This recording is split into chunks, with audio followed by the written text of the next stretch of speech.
Brought to you by TechnoSpark 20 series smartphones.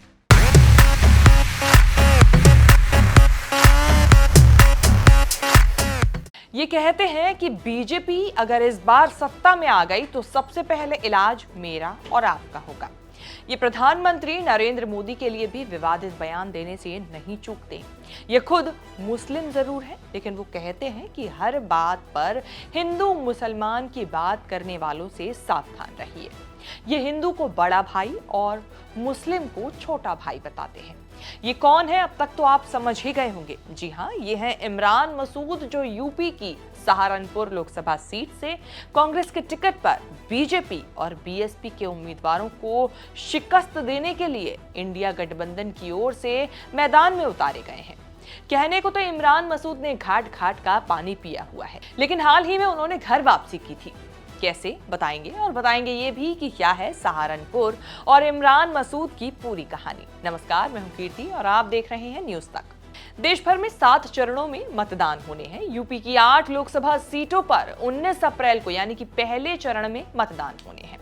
Saharanpur इन 8 लोकसभा सीटों में से एक है जहां पहले चरण में मतदान होने हैं और यहां मुकाबला त्रिकोणीय होता नजर आ रहा है।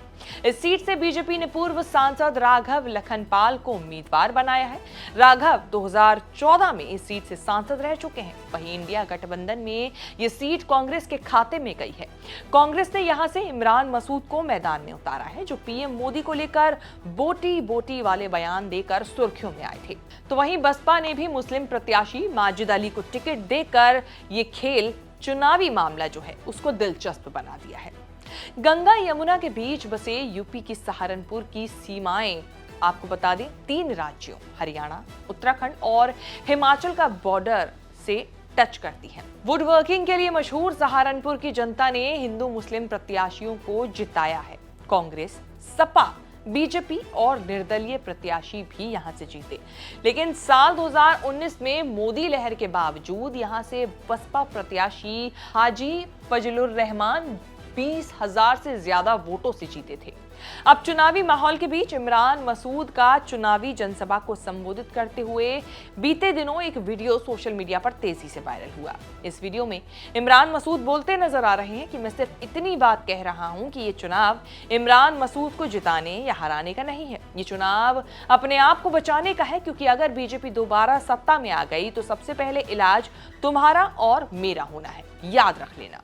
ये चुनाव इमरान को जिताने हराने का नहीं, ये चुनाव अपने आप को बचाने का है।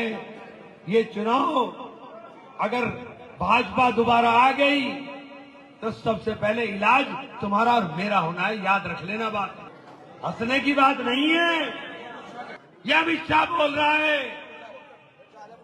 ये जितनी मजबूत आवाजें हैं सारी खामोश ऐसे ही नहीं की जा रही। कोई बोलने वाला ना बचे, ये साजिशें हैं। इस वीडियो पर बवाल शुरू हुआ तो बीजेपी ने आपत्ति जताते हुए चुनाव आयोग के लखनऊ मुख्यालय में पत्र लिखकर शिकायत की कि कांग्रेस प्रत्याशी इमरान मसूद ने अपनी जनसभा में वर्ग विशेष को भड़काया है।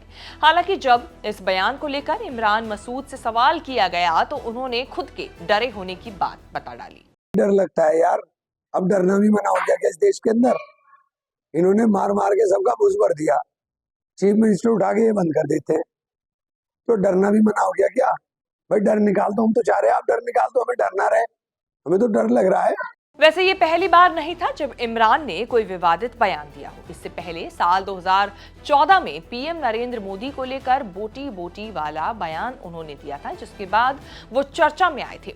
2014 में इमरान मसूद ने भरी सभा में बीजेपी के पीएम उम्मीदवार नरेंद्र मोदी के खिलाफ ये कहा था कि गुजरात में 4% मुसलमान हैं, यहाँ 40%। नरेंद्र मोदी यहाँ आ जाएं तो उनकी बोटी बोटी कर डालेंगे। इस बयान को लेकर मसूद के खिलाफ सहारनपुर की देवबंद कोतवाली में एफआईआर दर्ज कराई गई थी, जिसके बाद उन्हें गिरफ्तार भी कर लिया गया था। सहारनपुर के गंगो इलाके से आने वाले इमरान मसूद के परिवार की गिनती प्रभावशाली परिवारों में होती है। साल 2006 में इमरान मसूद सहारनपुर नगर पालिका के चेयरमैन का चुनाव जीते। साल 2007 विधानसभा चुनाव में उन्होंने सपा से टिकट मांगा, लेकिन जब सपा ने उन्हें टिकट देने से मना किया तो वो मुजफ्फराबाद विधानसभा से निर्दलीय चुनाव लड़े और जीते भी।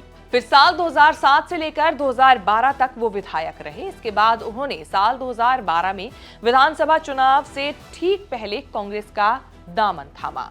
कांग्रेस ने उन्हें नकुड़ विधानसभा से टिकट भी दिया, मगर उन्हें इस चुनाव में हार का सामना करना पड़ा। फिर उन्होंने साल 2014 में पाला बदला और वह सपा में शामिल हो गए। सपा ने उन्हें साल 2014 में सहारनपुर से लोकसभा का टिकट भी दिया, मगर वो यहां भी चुनाव हार गए। साल 2017 में एक बार फिर से उन्होंने कांग्रेस में लौटने का फैसला किया। वो इस पार्टी में 5 साल तक रहे, मगर उत्तर प्रदेश विधानसभा चुनाव से ठीक पहले जनवरी 2022 में समाजवादी पार्टी का दामन उन्होंने थाम लिया। हालांकि अब वो वापसी कांग्रेस में कर चुके हैं और उसी के टिकट पर सहारनपुर से उम्मीदवार इंडिया गठबंधन की तरफ से उतारे गए हैं।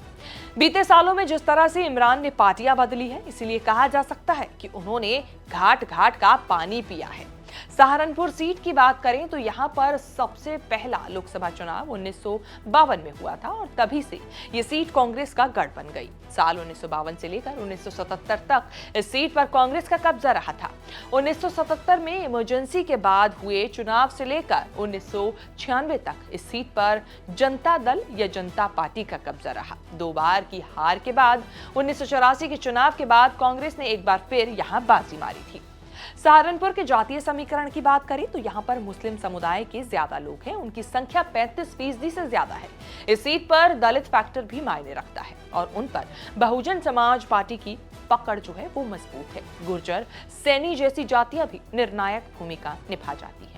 बता दें कि लोकसभा चुनाव के पहले चरण का मतदान 19 अप्रैल को होना है। पहले फेज में 102 सीटों पर वोटिंग होगी। ये निर्वाचन क्षेत्र 21 राज्यों और केंद्र शासित प्रदेशों के अंतर्गत आते हैं।